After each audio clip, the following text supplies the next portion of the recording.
رمضان المبارک میں آخری جمعہ پہ جن ساتھیوں نے پیسوں کا وعدہ کیا تھا اس وقت مسجد میں پیسوں کی ضرورت ہے، ضرور وہ ادا کریں، انشاءاللہ بہت نفع ہوگا۔ دوسرے نمبر پہ آپ دیکھ رہے ہیں میرے نوجوان ساتھی، بوڑھے ساتھی کتنی محنت اور شوق ذوق کے ساتھ ٹوٹیوں کا کام کرا رہے ہیں۔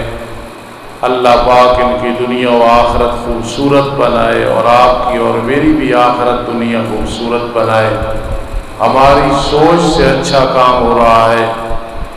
جان مال قیامت کے دن حساب و کتاب دینا ہے۔ ہم قبروں میں چلے جائیں گے انشاءاللہ، قیامت تک قبروں میں رہنا ہے، برزخی زندگی گزارنی ہے، اور یہ نامہ اعمال میں ثواب لکھا جائے گا۔ دل کھول کے تعاون کریں۔ ابھی جو یہ برآمدوں کے فرنٹ کا کام شروع کرنا ہے، کافی عرصہ یہ کام ٹائلوں کا چلتا رہے گا۔ ایک دو اور کام ہے مدرسے کے، وہ بھی دل کھول کے تعاون کیا کریں، انشاءاللہ بہت نفع ہوگا۔ حضرت آدم علیہ السلام کو غسل کس نے دیا تھا؟ سوال، فرشتوں نے غسل دیا تھا۔ دوسرا سوال، ایک آدمی اپنی بیوی کو کہتا ہے اگر مجھے تیرے باپ کی حیا نہ ہوتی تو میں تجھے 10 سال پہلے چھوڑ دیتا، اب بھی کوئی پتہ نہیں کہ میں کیا کروں، تو اس سے کون سی طلاق واقع ہوگی؟ ایک آدمی اپنی بیوی کو کہتا ہے اگر مجھے تیرے باپ کی یعنی سسر کی حیا نہ ہوتی تو میں تجھے 10 سال پہلے چھوڑ دیتا، اور اب بھی میرا کوئی پتہ نہیں میں کیا کروں، اس سے کون سی طلاق واقع ہوگی؟ کوئی طلاق بھی واقع نہیں ہوتی اس سے، لیکن احتیاط کرے کہ بار بار اس طرح کی باتیں کرنا، بعض اوقات تھوڑا سا فرق لگ جائے تو طلاق واقع ہو جاتی ہے۔ یہ جس نے سوال کیا ہے اس سے طلاق واقع نہیں ہوتی۔ ایک آدمی کو پیشاب کی تکلیف ہے، وہ رات کو بیڈ کے نیچے برتن رکھتا ہے اور اس میں پیشاب کرتا ہے، صبح باہر پھینک دیتا ہے، یہ صحیح ہے؟ اس کی حدیث میں اجازت آئی ہے کہ کوئی معذور ہے شوگر وغیرہ کا جسے بار بار واش روم میں نہیں جا سکتا، برتن اپنے بیڈ چرپائی کے نیچے رکھا ہوا ہے، اس میں پیشاب کرتا ہے، صبح باہر پھینک دیتا ہے، تو اس میں کوئی حرج نہیں ہے۔ استاد جی ہمارا ایک دوست ہے، وہ کہتا ہے جو امام تنخواہ لے اس کے پیچھے نماز نہیں ہوتی، اس کا کیا حکم ہے؟ یہ غلط نظریہ ہے۔ امام، خطیب، مدرس، قاری اگر یہ تنخواہ نہ لے تو آخر گزارا کرنا ہے۔ ہاں وہ یہ چکا کے کہ اتنی تنخواہ دو ورنہ میں امامت نہیں کروں گا، یہ صحیح نہیں ہے۔ باقی جتنے امام تنخواہ لیتے ہیں، جتنے خطیب تنخواہ لیتے ہیں، جتنے مدرس لیتے ہیں، ان کے لیے حلال ہے، طیب ہے، اور ان کی خفیہ طور پہ اور ویسے بھی خدمت کرنی چاہیے، اور ان کے پیچھے کہنا کہ نماز نہیں ہوتی یہ بہت غلط فتویٰ ہے، شیطان کا فتویٰ ہے۔ اللہ پاک ائمہ کو غیب سے مدد فرمائے۔ استاد جی سجدہ تلاوت یا شکرانہ یا ویسے عبادت کے طور پہ آدمی سجدہ کرنا چاہے بغیر وضو کے کر سکتا ہے یا کہ نہیں؟ نہیں، جب تک وضو نہ ہو کوئی سجدہ بھی، تلاوت ہے، شکرانے کا ہے، عبادت کا ہے، کوئی خوشی کی خبر سنی ہے، کسی مناظرے میں جیت گیا ہے، کوئی اور ایسی چیز ہے، یا خدا نخواستہ کوئی ایسی اور پریشانی آ گئی، اللہ کی نشانیوں میں سے کوئی نشانی آ گئی، تو بغیر وضو کے سجدہ نہیں کرنا۔ ایک آدمی فوت ہوا، کفن دفن کے بعد اس پر بہت قرض ہے، حتیٰ کہ بیوی کا حق مار بھی رہتا ہے، پہلے قرض ادا کریں گے یا وراثت؟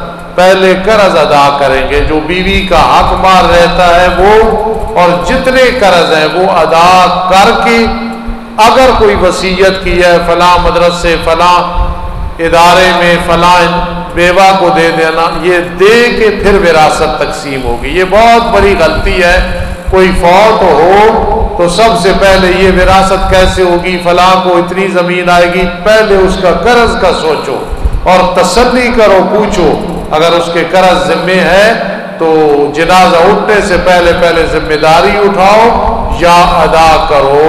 وراثت کی طرف نہیں جانا، تقسیم کی طرف، جب تک قرض کی ادائیگی نہ ہو۔ غسل خانے اور بیت الخلاء میں داخل ہوتے وقت کون سا پاؤں رکھنا چاہیے اور نکلتے وقت کون سا پاؤں رکھنا چاہیے؟ جب جاؤ واش روم میں غسل خانے میں بایاں پاؤں رکھو، نکلو تو دایاں رکھو۔ غسل خانے میں داخل ہوتے وقت بسم اللہ پڑھتے ہیں یا کہ نہیں؟ داخل ہونے سے پہلے، اندر نہیں، داخل ہونے سے پہلے بسم اللہ پڑھ لینا، اس میں کوئی حرج نہیں ہے، برکت ہوگی، ثواب ہوگا۔ جوتیاں پہن کر نماز جنازہ ادا کرنا صحیح ہے یا کہ نہیں؟ صحیح نہیں ہے، جوتیاں اتارو، ادھر ہی سائڈ پہ رکھ دو، کیونکہ کوئی پتہ نہیں جوتی کے ساتھ ناپاکی لگی ہو، یقیناً لگ جاتی۔ ہاں کسی کو 101% یقین ہے کہ میری جوتی کے ساتھ کوئی ناپاکی نہیں، پھر وہ نیچے جوتے رکھ کے اوپر کھڑا ہو جاتا ہے تو نماز ہو جائے گی، اور جب تک یقین نہیں ہے تو یہ غلطی نہیں کرنی چاہیے۔ الحمدللہ ہم اپنی جوتیاں اتار کے سائڈ پہ رکھتے ہیں، پھر جنازہ پڑھاتے ہیں، آپ حضرات بھی اسی طرح کرتے ہیں، اللہ آپ کو توفیق نصیب فرمائے۔ ایک آدمی کو پیشاب کی تکلیف ہے، اس کو تھیلی لگی ہوئی ہے، اس تھیلی کے ساتھ نماز پڑھ سکتا ہے یا کہ نہیں؟ پڑھ سکتا ہے، کیونکہ ایک مجبوری ہے، تھیلی اتارو تو اسے تکلیف ہے، وہ جو تھیلی ہے بمنزل اس کے مثانے کے اور پیٹ کے ہے، وہ نماز پڑھ سکتا ہے۔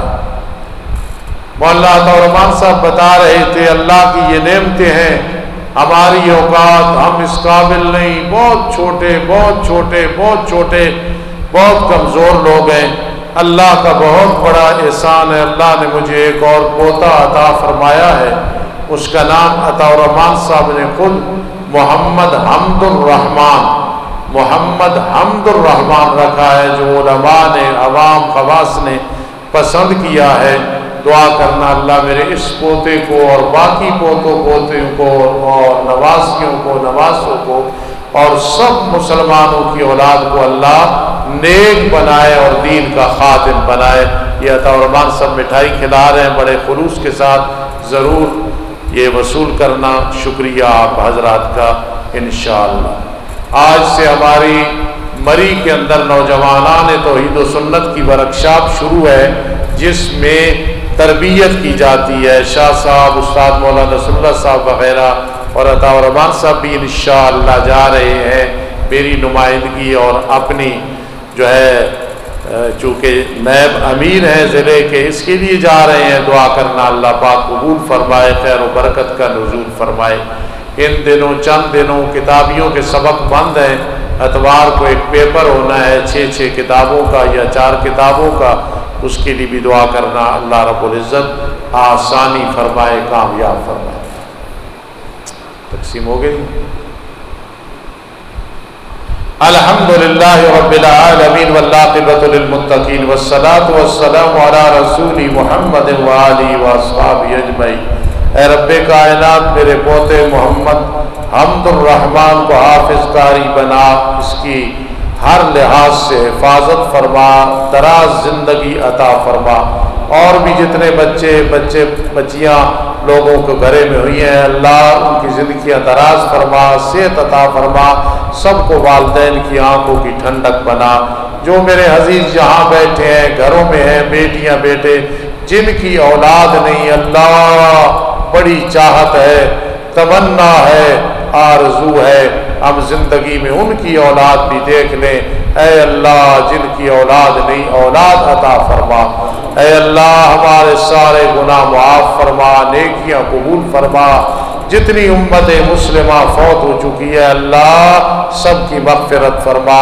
اللہ یہاں جتنے بابے بزرگ بیٹھے ہیں، سفید ریش، انجمن، غیر انجمن، یہاں کے باہر کے، اللہ سب کی زندگی دراز فرما۔ آخر میں سب کو خاتمہ بالایمان شہادت کی موت عطا فرما۔ کئی نوجوان اے اللہ جن کا دل تیری طرف لگا ہوا ہے، ہر وقت موت کے لیے تیار ہیں، اللہ ان کی زندگیاں دراز فرما، زندگیاں دراز فرما، نیکی کی توفیق نصیب فرما، ہر نیکی کی اے اللہ انہیں جذبہ عطا فرما۔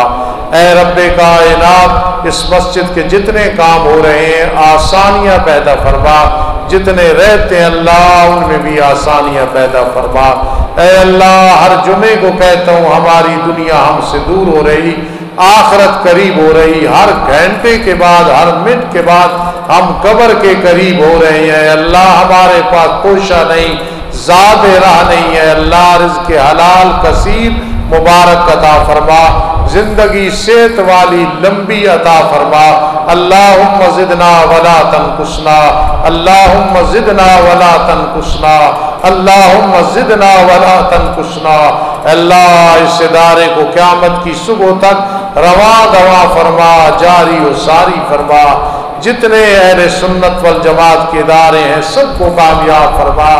اللہ آج مجھے نماز کے بعد اب بھی بھائی ادریس میں ناری والا مرحوم 2-3 دفعہ یاد آیا، تیری حکمت ہوگی اللہ میں دعا کر سکتا ہوں، اللہم اغفر ہو، اللہم ارحم ہو، اللہم اعز من عذاب القبر، اللہم ادخلہ فی جنات النعیم۔ اللہ تو جانتا ہے جب بھی کوئی اموات میں سے مجھے یاد آتا ہے میں سمجھتا ہوں شاید ایصال ثواب کا اے اللہ اشارہ ہو رہا ہے۔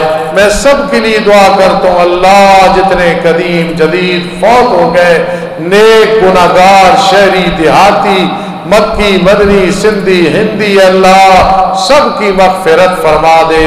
وہ عذاب قبر میں مبتلا ہے تو نجات عطا فرما دے۔ اللہ نہ ہم دنیا کے بندے ہیں، نہ دنیا کے بیٹے ہیں، نہ دنیا کے محبت رکھنے والے ہیں، اللہ آخرت سنوار دے۔ جنازہ اٹھے تو اے اللہ پہلے ہی بخشش فرما دینا، آمین یا رب العالمین۔ اے اللہ باران رحمت نازل فرما، بیماروں کو شفا عطا فرما، آمین یا رب العالمین برحمتک یا ارحم الراحمین۔ اگلا جمعۃ المبارک میں کسی بہت